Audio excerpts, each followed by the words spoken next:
verso 31.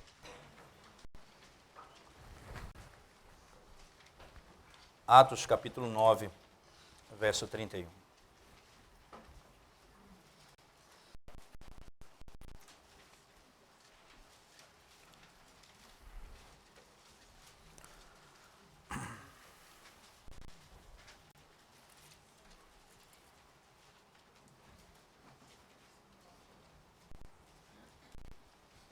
Diz assim a palavra de Deus. A igreja, na verdade, tinha paz por toda a Judéia, Galiléia e Samaria, edificando-se, caminhando no amor do Senhor, no conforto do Espírito Santo. Crescia em número. Amém. A presença do Senhor em oração, irmãos. Senhor Deus, desvenda os nossos olhos da igreja do Senhor, que é a obra de Cristo, a operação do Espírito Santo. Elas revelem os frutos saudáveis que ela produz no meio da igreja. Ajuda, Deus, o teu povo. Desvenda os nossos olhos. Glorifica o teu Filho no nosso meio. Em nome de Jesus. Amém. A Escritura Sagrada, irmãos, desde o princípio, ela revela que dentro do propósito de Deus, desde a criação, era que o homem dominasse toda a terra. Esse é um princípio, por exemplo, ordenado por Deus antes da entrada do pecado, quando ele disse ao homem, a Adão, dizendo: domine toda a criação, todas as coisas estejam subjugadas a você. Esse princípio, desde então, aponta para uma realidade que Deus traçou, que o homem, temendo ao Senhor, se submetendo à sua palavra, vivendo de acordo com seus preceitos, crendo e esperando nele, eles iriam avançar, conquistar e transformar o que era fora do jardim, um jardim do Éden. Entretanto, o pecado entra na história da humanidade. E quando o pecado entra na história da humanidade, todos esses aspectos são colocados de cabeça para baixo. Perceba que os homens então começam a se voltar para dentro de si mesmo, para a sua própria vida, para os seus próprios propósitos. Eles não passam mais a buscar ao Senhor, a invocar o nome do Senhor. Pelo contrário, Caim, diz o texto em Gênesis 4, verso 16, que Caim, saindo da presença de Deus, foi para a terra de Nod. Isto é, Caim se afasta do Senhor e vai construir uma nação segundo os seus pensamentos, segundo o seu coração, para o seu próprio fim. O que exatamente ele produz? Ele produz filhos que se casam com mulheres quantos eles queiram e matam pessoas por razão nenhuma. Eles são violentos e praticam a promiscuidade. Eles começam então a se apartar, porque quando eles vivem para satisfazer o seu próprio coração, certamente eles andam para longe do propósito de Deus, que é glorificar o nome de Deus em toda a terra, tornar o nome do Senhor conhecido em toda a terra. Mas qual é o problema? Quando isso vai acontecer, Satanás, que tenta impedir isso desde o Éden, faz isso imediatamente após a queda, no capítulo 4 do livro de Gênesis, quando Caim se levanta para matar Abel. O propósito de Deus que diz que nasceria da mulher aquele que iria esmagar a cabeça da serpente. Imediatamente, Satanás se levanta por meio de Caim para matar Abel, de onde procederia o Redentor. Primeira carta de João, no capítulo 3, verso 11 e 12, diz abertamente que Caim era do maligno e por isso matou a seu irmão. A Escritura Sagrada nos mostra que esse é o desenvolvimento de toda a história, uma bifurcação, isto é, aqueles que seguiriam a serpente, porém inimizade entre aqueles que seguem a mulher e aqueles que seguem a serpente, aqueles que esperam o nascimento do filho da mulher e aqueles que andam segundo os valores da serpente. Essa inimizade foi posta no mundo. E eles então se levantam contra o Senhor passo a passo, tempo a tempo. Mas o que é mais extraordinário é que no meio de tudo isso o Senhor promete a Abraão, por exemplo, mesmo depois do pecado que leva à destruição por meio do dilúvio, e os homens então viviam como os filhos de Caim, matavam, eram violentos, viviam para satisfazer a si mesmos, foram todos destruídos. Depois, a Torre de Babel, eles constroem um lugar para fazer um nome conhecido para eles mesmos. Percebam que tudo girava em torno do contrário daquilo que Deus havia ordenado, que eles ganhassem, conquistassem o mundo. E eles então vivem exatamente fazendo o movimento contrário, se fechando, se cercando, vivendo dentro de um mundo onde a glória era deles, onde o poder era deles, onde a força pertencia a eles. Acontece que isso tem contornos ainda mais dramáticos na história da revelação. Por exemplo, na história da redenção, quando Deus levanta Moisés para libertar Israel, o povo, os hebreus do cativeiro, há uma matança generalizada de crianças. E se você olhar para o capítulo de Gênesis, no capítulo 3 de Êxodo especificamente, você se impressiona com essa linguagem estabelecida ali. A linguagem era essa. O faraó mandava dizer, diga para que se for um menino, mulher não, menino é para morrer. Tudo era para fazer exatamente para impedir o crescimento. Deus colocou um temor no coração daquelas parteiras e o texto diz, eles cresciam ainda mais. Então ele tentou outra coisa, levantou para matar todas as crianças. E eles cresciam ainda mais. O texto vai colocando sempre uma oposição àquilo que era intento de Satanás destruir o povo de Deus. E o texto vai dizendo, e então eles cresciam mais, eles se multiplicavam mais, a ponto deles se revoltarem contra eles de tal maneira que escravizam e fazem daquele povo que foi bênção por meio de José, faz daquele povo escravo dentro do Egito. Destruindo ou tentando destruir. Esses eventos vão acontecendo e o povo vai sobrevivendo, Deus vai guardando, Deus vai guiando, Deus vai descrevendo isso, a tal ponto que até mesmo o Salmo 23 tem uma descrição muito própria para isso. Quando o Senhor diz que Ele é pastor e esse pastor arrebanha suas ovelhas e dá alimento a elas, mas Ele diz não apenas que Ele é um pastor que arrebanha as ovelhas, mas que Ele é aquele que recebe pessoas na sua casa. E quando Ele recebe pessoas na sua casa, Ele as conduz até a casa onde Ele habita, isto é, até o seu templo. Ele diz, a bondade e a misericórdia me seguirão todos os dias, até que eu entre na casa do Senhor. O Senhor não apenas cuida da minha chegada, mas cuida do meu caminho, até eu entrar na terra prometida. E essa linguagem do salmista é exatamente o cuidado que Deus tem de cumprir o seu propósito.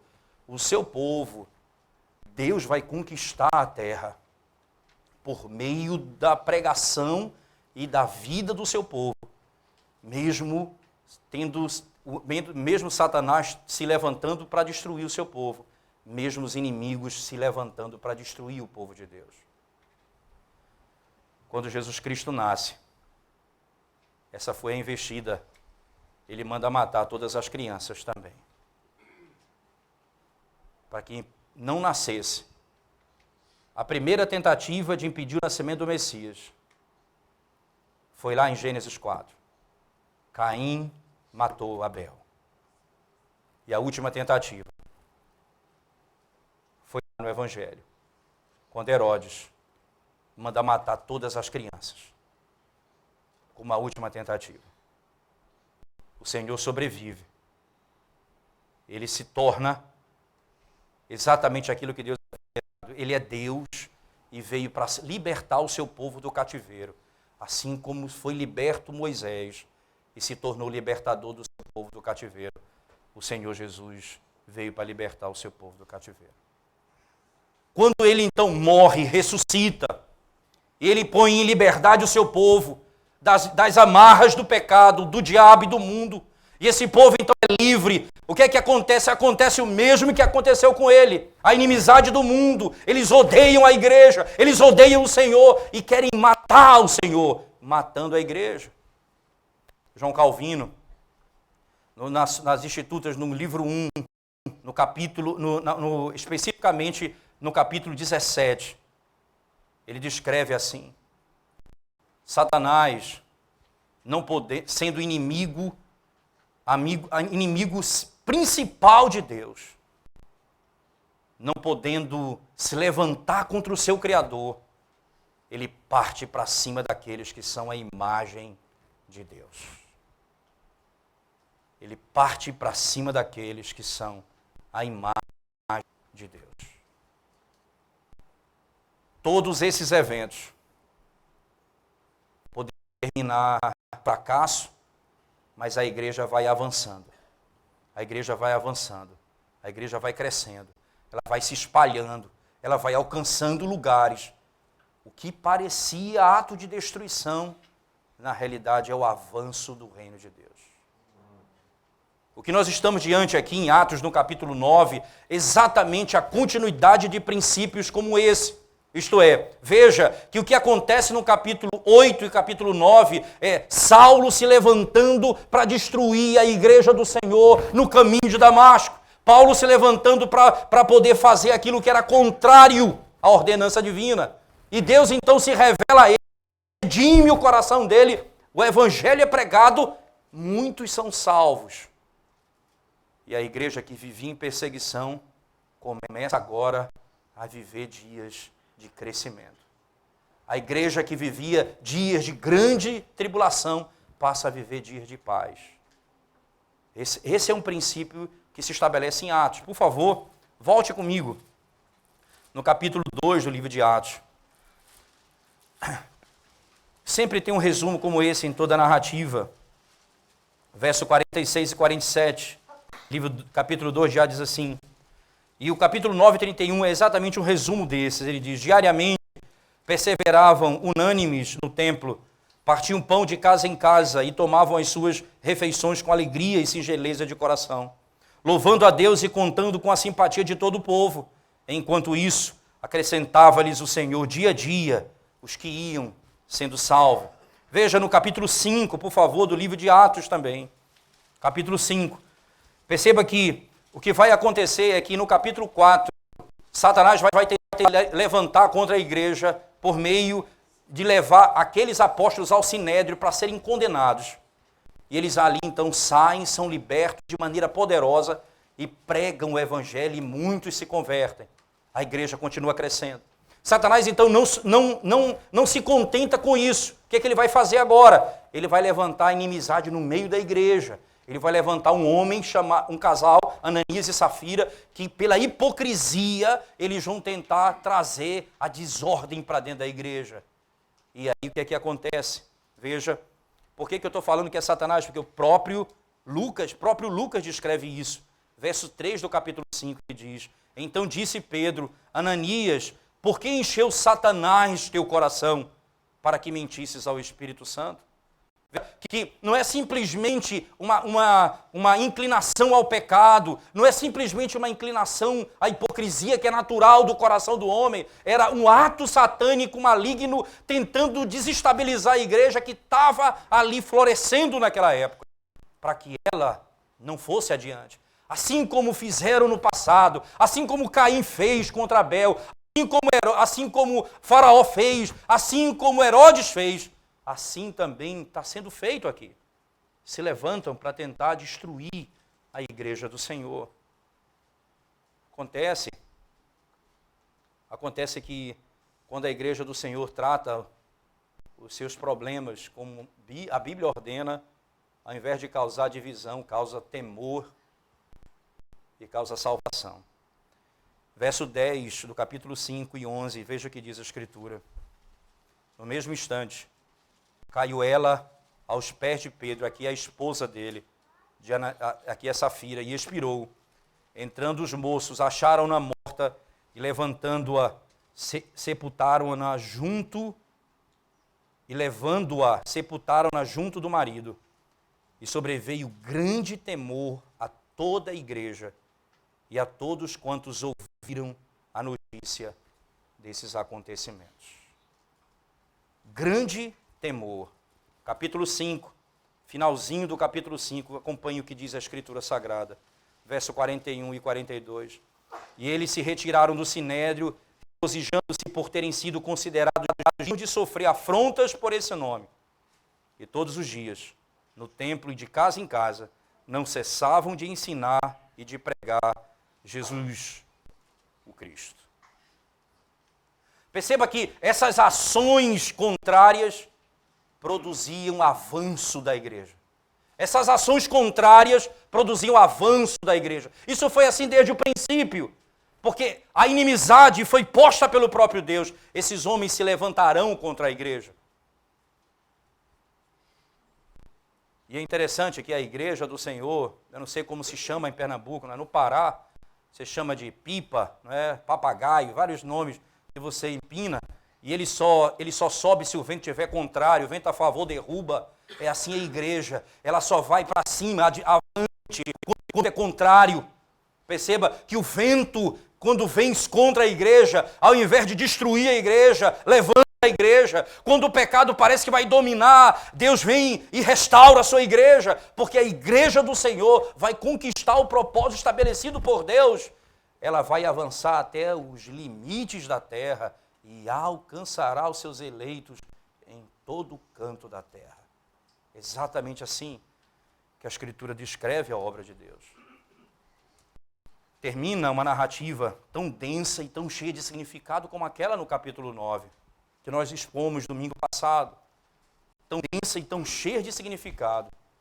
A salvação de Saulo, o inimigo da igreja, o inimigo do evangelho, o inimigo do Senhor. E Deus está dizendo assim: eu causo temor no coração dos homens quando eu julgo os meus inimigos. Deus julga os inimigos por meio da disciplina eclesiástica, isto é, Deus purifica a igreja por meio da disciplina eclesiástica, e Ele purifica a igreja, fazendo com que o inimigo dele se torne seu servo e seu ministro.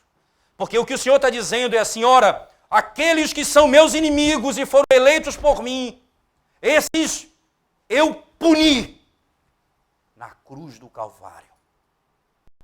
Esses que são meus inimigos hoje, mas são meus eleitos e serão meus servos, eu puni o pecado deles. Eu derramei minha ira sobre eles na cruz do Calvário. Por isso, eles foram restaurados. E Saulo, que era inimigo do Evangelho, agora proclama o Evangelho.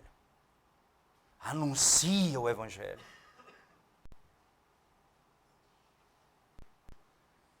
Que benefício a igreja tem quando surgem as intenções de Satanás de destruir a igreja. E a igreja, então, trata esses assuntos conforme a Escritura ordena. Pregando com fidelidade o Evangelho e agindo conforme o Senhor ordena. Só que nós aprendemos, e isso é muito fácil, podemos dizer assim, nós aprendemos que dentro da aflição, até é mais fácil você buscar o Senhor, podemos dizer assim, depende do tamanho da aflição, não é? Mas você vai buscar o Senhor, você vai clamar ao Senhor. Mas quando passa a aflição, qual o ensinamento que passa, que fica no nosso coração? Como é que a igreja caminha? Ela só caminha quando o vento dá ao contrário? E quando o vento está a favor, como é que a igreja caminha? Perceba que é a tentação ou o sofrimento é tão perigoso quanto a calmaria. Foi assim que Jesus descreveu quando ele fala acerca da parábola do semeador. Ele fala que uma semente caiu em determinado lugar e vieram as aflições e o sofrimento do mundo e sufocaram. Caiu em outro lugar e vieram as alegrias e os prazeres desse mundo e também sufocaram. Isto é, vejam que ambos são perigosos. Mas a igreja do Senhor vai aprender a viver tanto na aflição quanto no tempo de calmaria. Ela precisa aprender a viver assim. E exatamente o discurso que encerra essa sessão do capítulo 9. Veja, por favor, voltemos ao texto, verso 31, especificamente. A igreja, na verdade, tinha paz. Isso é interessante, né? Olha, perseguição para todo lado, sofrimento para todo lado, a igreja tinha paz. Primeiro, a expressão igreja, né? Em nenhum lugar, até esse momento, a palavra igreja é usada para se referir a todos os crentes, mas é uma igreja local de determinado lugar naquela época.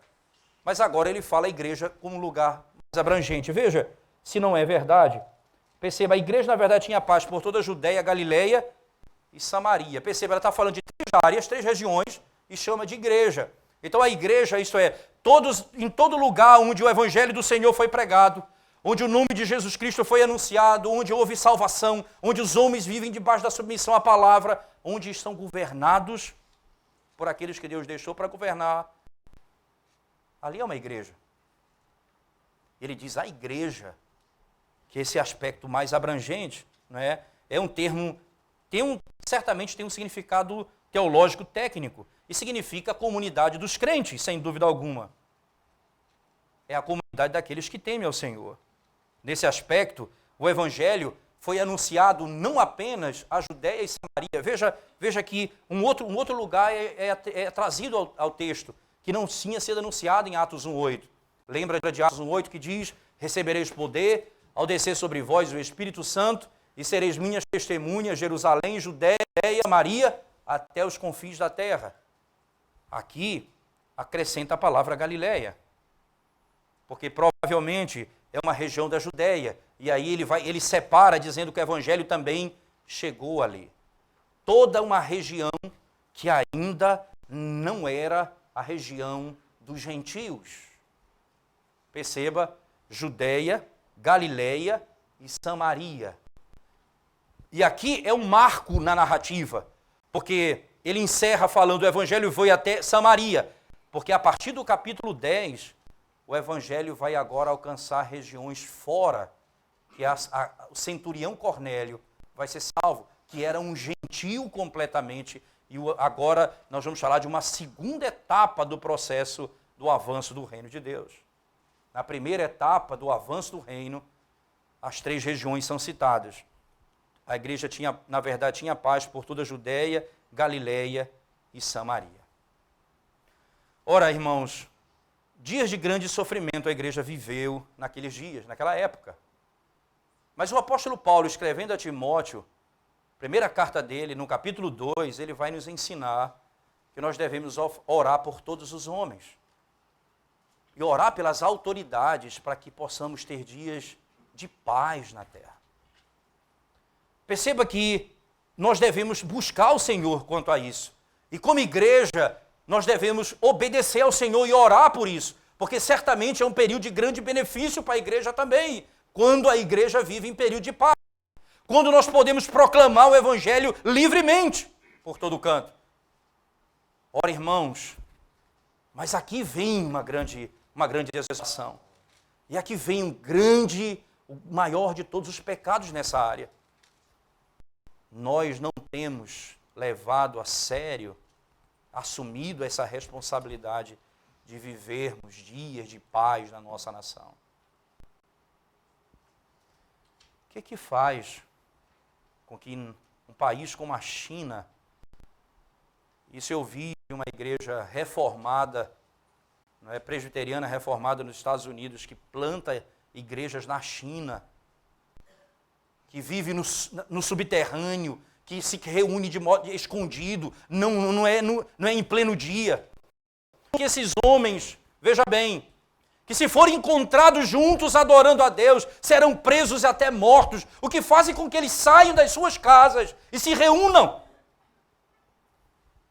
Certamente nós perdemos isso, porque um jogo no domingo é capaz de me impedir de ir à igreja. Porque uma corrida de Fórmula 1 é capaz de me impedir de ir para a igreja.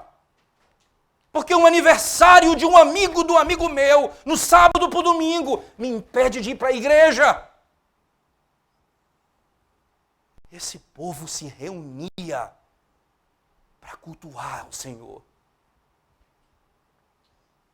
Que desculpa eu e você temos num país livre, se não testemunhar, Senhor, eu não vou para o seu aniversário no domingo, porque esse dia é o dia em que eu vou servir e adorar a Deus juntamente com os meus irmãos. E eu tenho ansiado esse dia desde a segunda-feira. Eu anseio por esse dia. Eu não posso ir para o seu aniversário. Eu não posso ir para a sua casa. Eu não posso ficar nessa festa até 3 da manhã. Porque amanhã eu vou me encontrar com um povo que foi comprado pelo sangue do Cordeiro. Amanhã é o dia que esse povo vai adorar o Senhor. A igreja vivia em paz.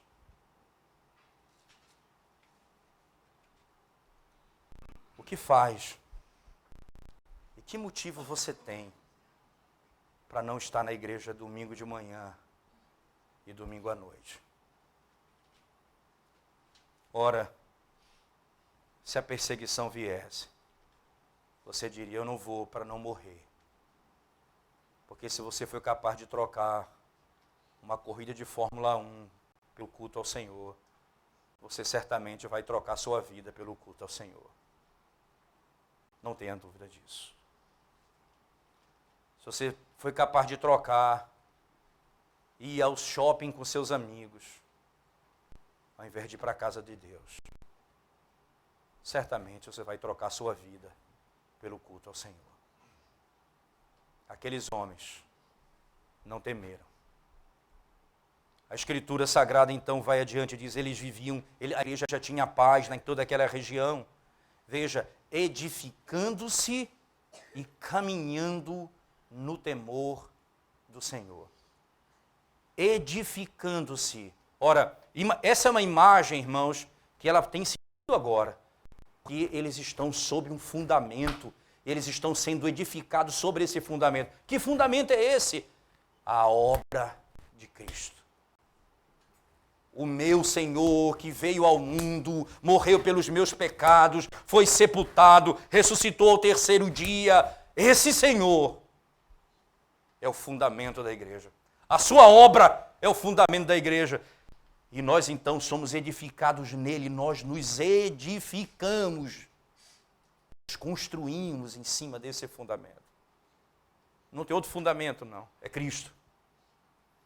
E a igreja vai crescendo, se edificando,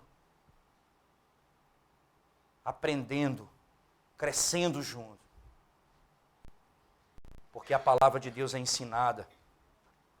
É exatamente nessa reunião, no culto, na congregação, na pregação da palavra, que a igreja do Senhor vai se fortalecendo no Evangelho e vai aplicando essa verdade no dia a dia, aprendendo a viver a cada dia no temor do Senhor. E aqui vem a segunda expressão, e caminhando no temor do Senhor. Impressionante que essa expressão temor do Senhor, ela já foi usada, nós já citamos ela no capítulo 5, quando Ananias e Safira foram mortos por causa do seu pecado. E diz o texto sagrado, lá no capítulo 5, né, que eles sobreveio grande temor a toda a igreja e todos quantos ouviram a notícia destes acontecimentos.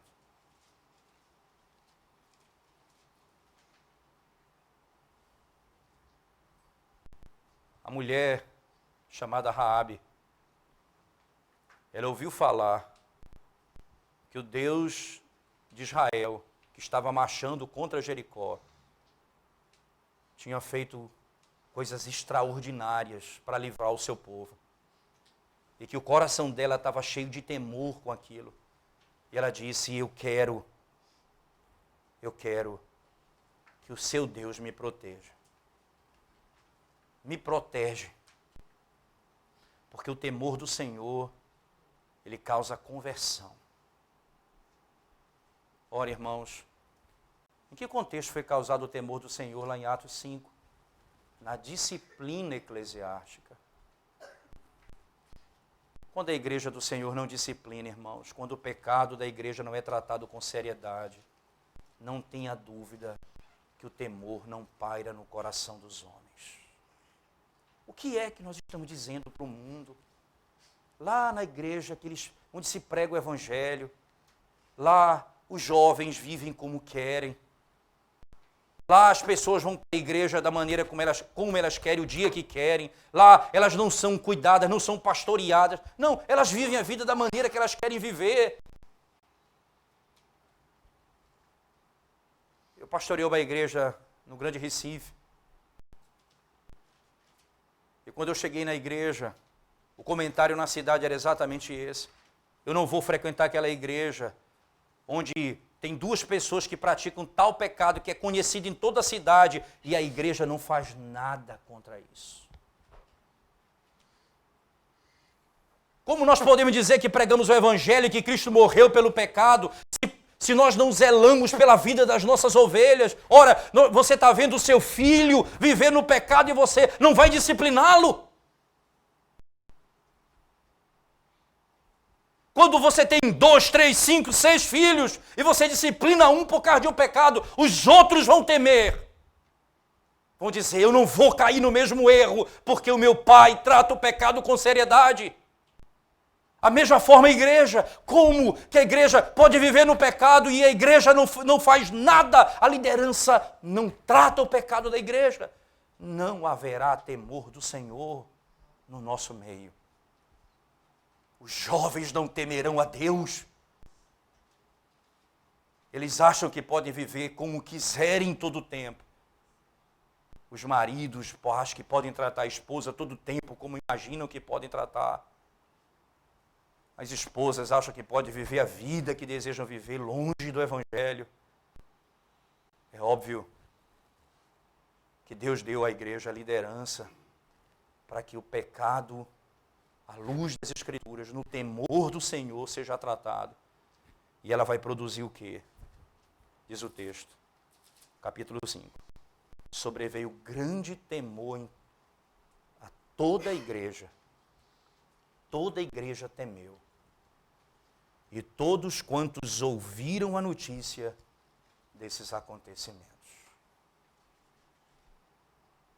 Interessante é que hoje, quando a disciplina eclesiástica é dada, as pessoas dizem que aquela igreja é radical.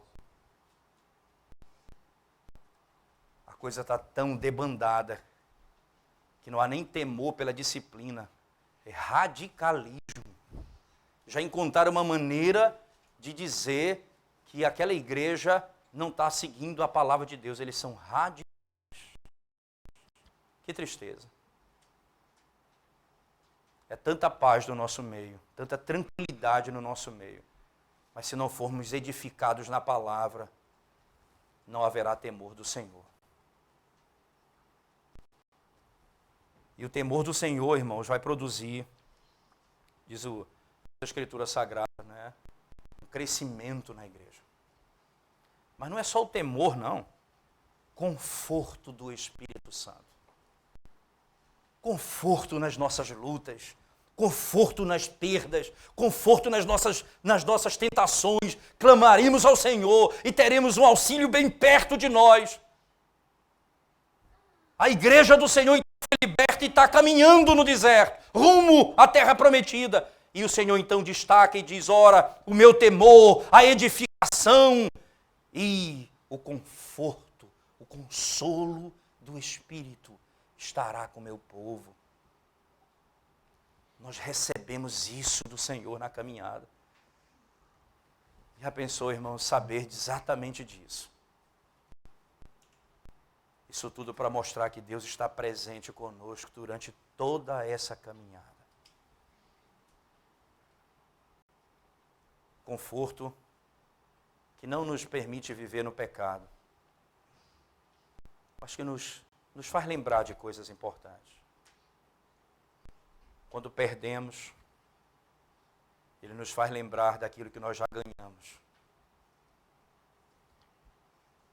Quando nós somos maltratados, Ele traz o conforto de que Cristo passou por sofrimento pior do que o meu, e que eu, nele, serei glorificado e viverei eternamente com Ele, num reino de justiça e de paz. O conforto nas minhas aflições, nas minhas lutas contra as perseguições, Ele estará perto, me fazendo lembrar do Evangelho, trazendo à memória as verdades de Cristo, trazendo paz ao meu coração.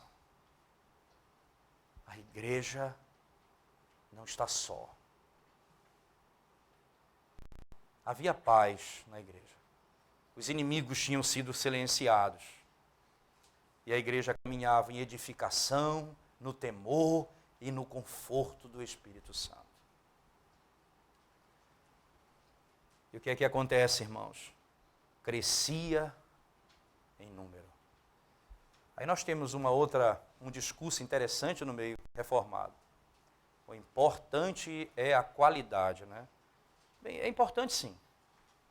Mas se a igreja não cresce em número, irmãos, nós estamos perdendo um princípio importante, de que os eleitos de Deus, e que o Senhor vai conquistar os seus inimigos, e que os seus inimigos vão se render ao Senhor, e quanto mais vierem se dobrando os seus joelhos ao Senhor, dizendo, eu quero servir a esse Deus, eu quero me submeter a esse Deus, como isso vai acontecer? Quando a igreja do Senhor em paz, caminha em edificação da palavra, no temor do Senhor, no conforto do Espírito, a igreja avança. A igreja avança. Isso aqui não é estratégia de evangelismo, isso não é estratégia de evangelismo, de crescimento de igreja, isso é o poder de Deus vivendo na igreja, estabelecendo uma igreja fundamentada nas Escrituras e na obra de Cristo. A igreja crescia. A igreja crescia. A alegria de ver um homem que não temia Deus, dizendo, eu amo ao Senhor de todo o meu coração. Porque ali você tem um inimigo de Deus sendo julgado. Quando esse se curva diante de Deus, como aconteceu com Saulo, ele vai dizer, esse inimigo, eu condenei ele na cruz do Calvário, quando eu condenei meu filho no lugar dele. Agora, ele é meu servo. Ele é meu servo. A igreja crescia. Nós temos que ter cuidado com isso, irmãos. Nós não precisamos sair para fazer uma caravana, um bloco de carnaval para evangelizarmos as pessoas. Não, não precisam. As pessoas que estão lá no carnaval, elas trabalham do seu lado. Elas se sentam do lado do ônibus com você. Elas pegam um voo com você. Elas pegam um ônibus com você. Ela trabalha na sua repartição. Fale do evangelho a todos aqueles que Deus colocar no seu lugar. Anuncie a Cristo a todos os homens. Pregue um evangelho do Senhor. Convide a vir à igreja. Como, irmãos, vocês podem agir diferente? Como eu posso agir diferente da maneira como agiu a mulher samaritana? Chegando na cidade dela, disse, venham todos, porque eu encontrei o Salvador do mundo. Como nós não abriremos a nossa boca?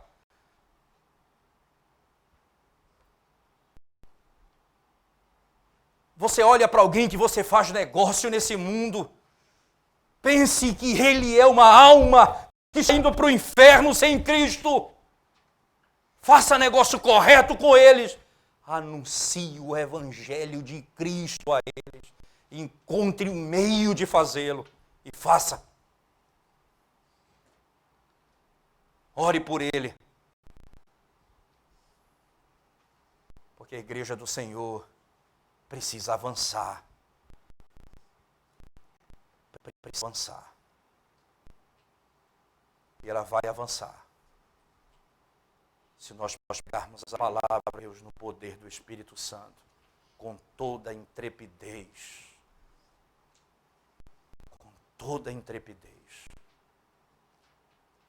E aí haverá salvação. Ora, irmãos, certamente muitas suas razões, as suas desculpas para tantas coisas, como muitas eu tenho também. Mas elas todas se silenciam, elas escurecem, elas se apagam diante da glória do Evangelho de Cristo. Não existe um aqui de pé. Razão para não vir à igreja. Todas elas se apagam diante da glória do Evangelho de Cristo. Razão para não viver em edificação e para ouvir a palavra que edifica e transforma a vida e a alma. Não há razão. Essas razões, elas se apagam diante da glória de Deus. Assim como Saulo viu a glória de Cristo, quando abriu seus olhos, tudo que estava para trás não interessava mais. Assim será também contigo.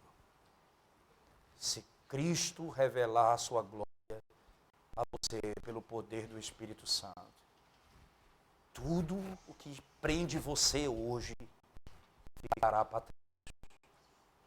Você olhará para frente, para o alvo, para Cristo, para a glória, e vai se desembaraçar de tudo isso.